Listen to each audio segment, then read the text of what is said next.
I'm 29 years of age, Ihlala eDikeni, and we are currently at Ulibo Lokuqala Agricultural Enterprise. And I am a co-founder of this beautiful project.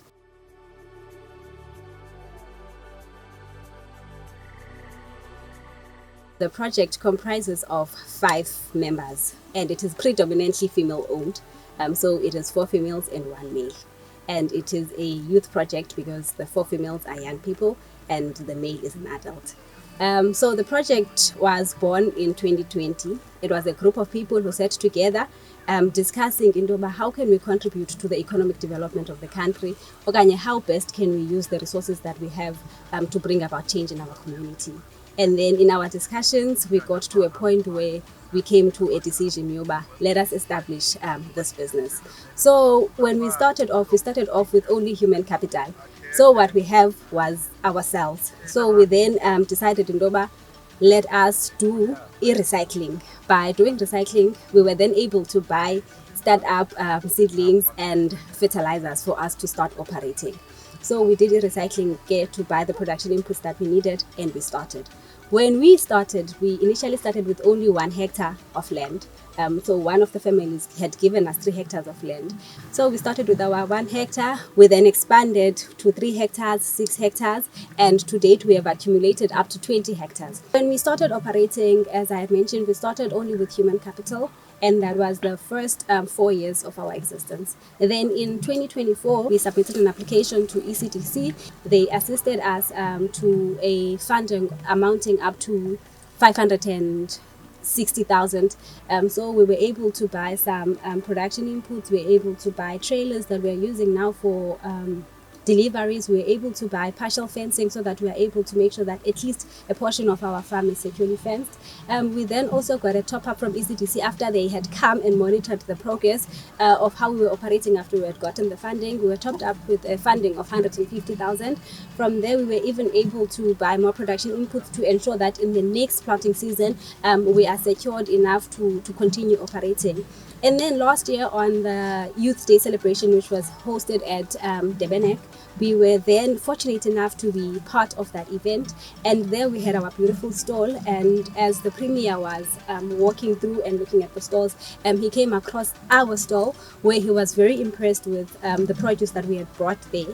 And then he then gifted us and awarded us a tractor, and it was done through the Department of Agriculture.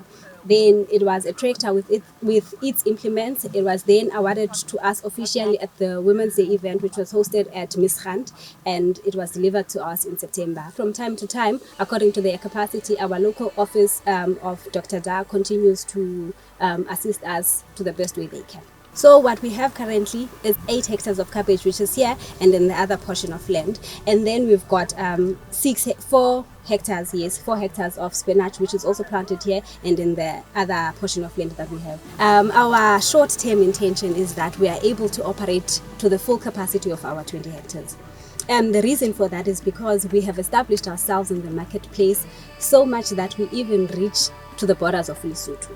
So locally, we supply retailers at Bofolo, Alice, Eplesi, Ekonga, up to the fresh produce market in East London.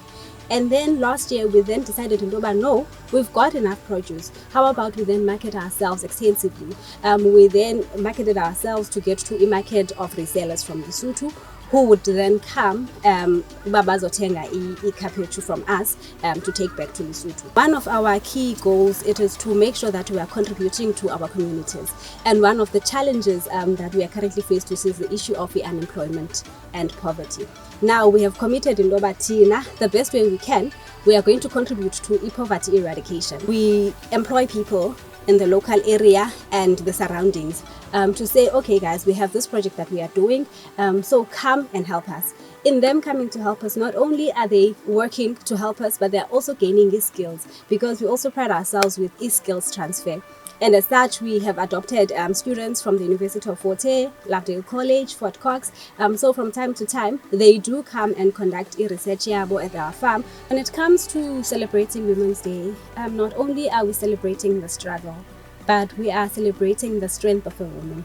Because when you speak of a woman, you are speaking of the embodiment of strength, the embodiment of courage. Now, having to be part of those who are going to be celebrating Women's Day and celebrated as someone who's also contributing or having an impact in society, it means a great lot to me, because I am now able to be counted amongst those who are doing an impact to the community, or who are serving a particular purpose, contributing towards the betterment of our communities.